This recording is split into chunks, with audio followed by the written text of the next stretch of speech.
तुलसीदास जी से जाकर के कहती है, तुलसीदास आपकी दृष्टि में नारी क्या है? तो उन्होंने कहा, ढोल गवार शूद्र पशु नारी ये सब ताड़न के अधिकारी।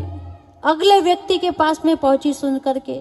अगले व्यक्ति का नाम कबीरदास। कबीरदास जी से पूछा कि आप नारी को क्या स्थान देना चाहते हो, आप नारी को क्या सम्मान देना चाहते हो?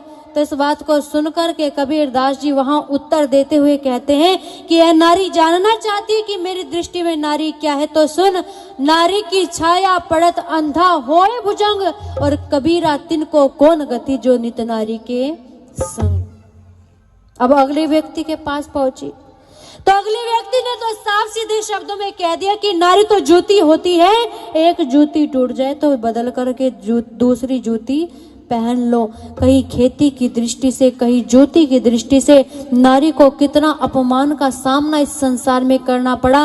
और वो नारी जो मन में भाव लेकर के आई थी ना कि संसार में जाकर के देखूंगी कि कौन व्यक्ति नारी के विषय में कैसे भाव रखता है, वो परेशान हो गई, वो रोने लगी, वो हताश निराश होकर के एक बात विचार करती है कि जब समाज में हमारा कोई अस्तित्व नहीं, इस समाज में जब हमारे लिए कोई स्थान नहीं, तो मैं जी करके क्या करूंगी।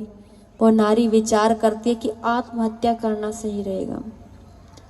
वो नारी आत्महत्या करने के लिए चल दी। कहते जब वो नारी आत्महत्या के कगार पर पहुंची ना, तो उस नारी ने एक आशा की किरण देखी।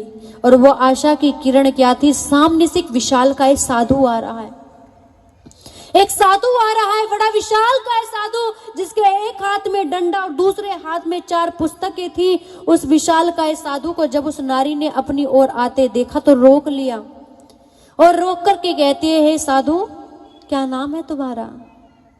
तो साधु ने बड़े विनम्र स्वभाव से उत्तर दिया और उत्तर देकर के कहा कि माँ, मुझे दयानंद कहते हैं।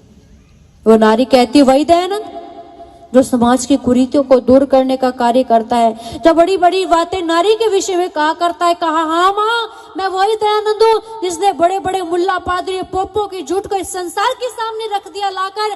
तो वो नारी कहती, भले ही तूने कुछ किया हो, लेकिन आज मैं जानना चाहती हूँ कि दयानंद की दृष्टि में नारी क्या है, नारी के विषय में दयानंद के क्या भाव है। तो हाथ जोड़कर खड़े हो गए और कहने लगे, माँ, क्या तू जानना चाहती है?